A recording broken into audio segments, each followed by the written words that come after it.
Чи нэг дайсан хорсч байгааг би мэднэ. Тэр дайсан чинь чиний өмнө зогсож байна. Би чамд бууж өглөө Цезар.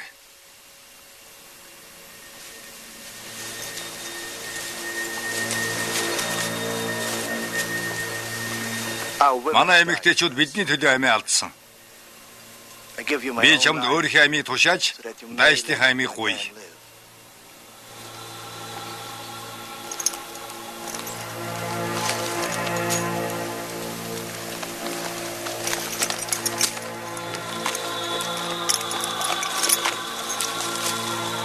Миний ард түмэн сөнөх юм бол гаалчуудаас юу ч үлдэхгүй. Манай бурхтад мөрөх хүнгүй болно.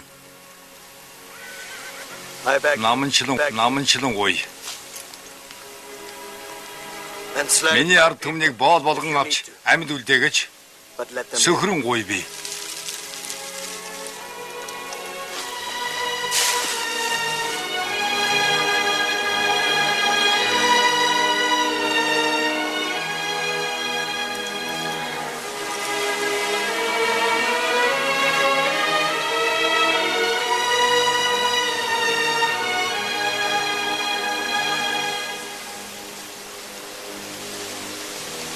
Чиний ард түмэн амьд үлдэнэ.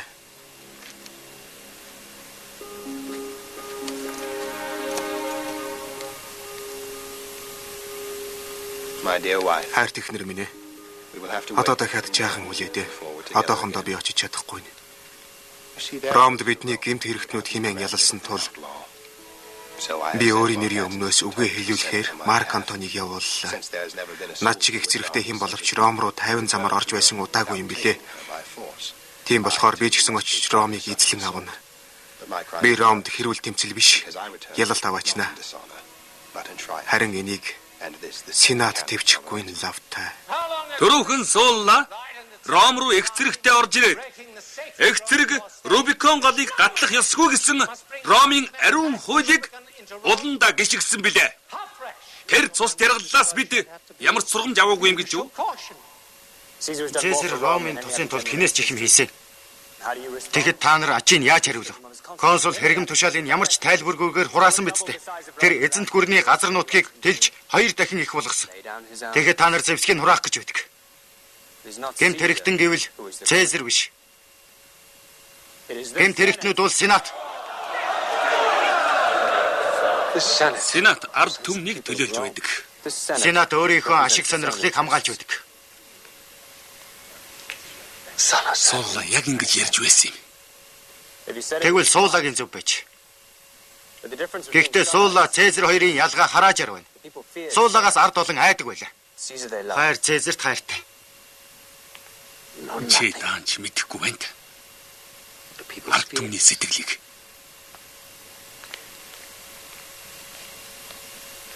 Чиний хэлдэг зөвөө. Тэгвэл өөрсдөөс нь асууя л да.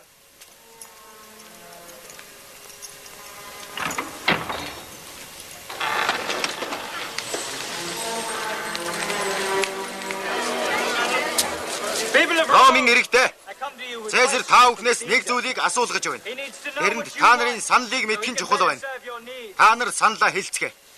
Сенат өөрийгөө ард олныг төлөөлж байдаг гэж байна. Гэтэл тэр Сенат Цэзэрийн зэвсгийг хураагаад цэргийн жанжны ёсоор биш, жирийн иргэн болоод Ромд эргэж иргэж байна. Тэрнийг хурч ирмэгц Сенат төрийн эсрэг гэмт хэрэг үйлдсэн гэж яллана. Цэзэрийн гэмт хэрэг гэвэл 8 жил амьдралын баяр жаргалыг үзэлгүй. Амьд үж аян дайн хийж байлдаж тулдаж явсан тул оршин. Яах гэж тэрв? Ромын иргэдийн амьдралыг илүү сайн сайхан болгохын тулд. Сүм, номын сан, наадам тэмцээний зардлыг гаалаас ирж байгаа хөрөнгөөр төлж байгаа шүү дээ. Гэтэл Сенат юу гэж үзэж байна? Цэзэр хувийн зорилгоо биелүүлэхээр явсан гэж байна. Би та нараас асууя. Хэрвээ тэр хувийн зорилгоо биелүүлэхээр явсан бол яагаад одоо гаалд майханд байж байгаа юм бэ? Би та нарт хариулъя.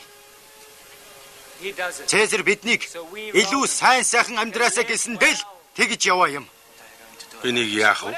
Сенаторуудын ихэнх нь морьчунж үзээгүй. Эд юу ч гэж ярьж байсан Ромын дайснуудад тэрүүн шиг хатуу ханддаг. Ромын нөхдөд тэрүүн шиг өгөөмөр сэтгэлээр ханддаг хүнийг би лав үзээгүй. Би өөрийгөө Ром хүн гэж хэлэхдээ надад хувь заяагаар мөр зэрэгцэн тулдах ерөөл тохиосон өөр нэг хүн өөрийгөө бас ингэж хэлдэг юм шүү гэж бахархдаг юм. Өөрийнхөө ам амьдралаас та нарын ам амьдралыг илүү эрхэмлдэг. Тэр хүн тэрний нэр бол Гай Юли Цезар.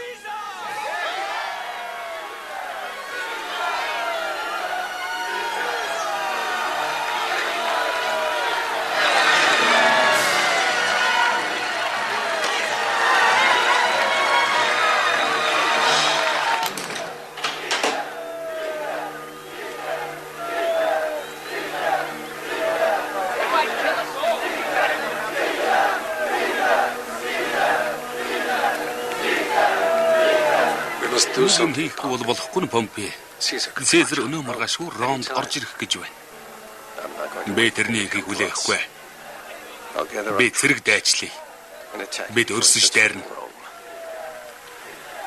Би тэрний их цэргийг газрын хөрснөөс арчна.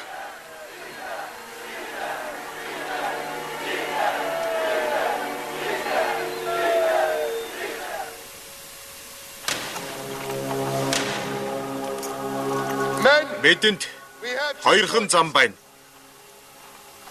Нэг бол биднийг Помпейн их цэрэг бутцохно. Нэг бол бид сүүлийн 8 жил хийж ирснээ хийж өөрсдийнхөө амийг хамгаалан тулалдъя. Би шийдвэр гаргасан. Бид Ром руу явна. Би Рубикон голыг гатлана.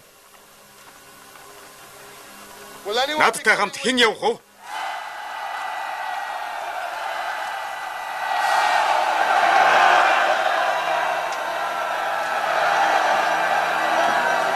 Ром руу. Очих зам байхгүй. Миний Испани легионууд баруун зүгээс энд ирнэ.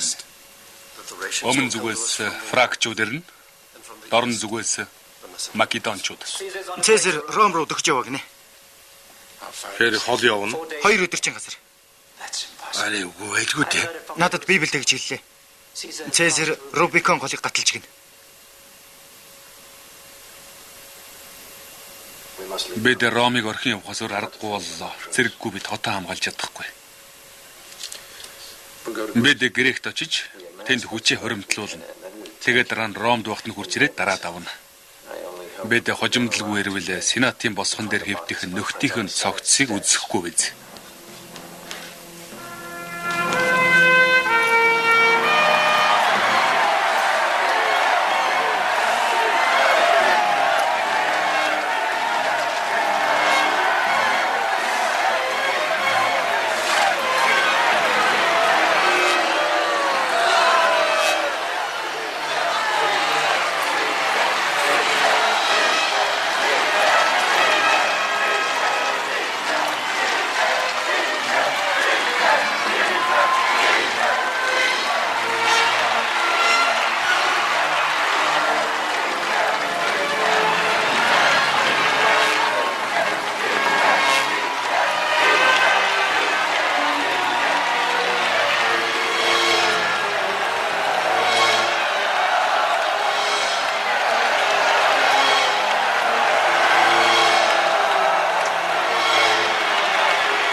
Шинэ сенатаас ийхүү тогтоом батлав. Гай Юли Цезарт диктаторын хэргэм цолыг олгосгоо. Сенатаас Цезар зориулсан 50 хоногийн талархлын мөргөл залбирд үйлдвэрлэхээр шийдвэрлэлээ. Цезарын мэдэл төрийн сан шилжиж өөрөө насаараа консулын хэргэм зэрэгтэй байх болно. Цезар мандтугай.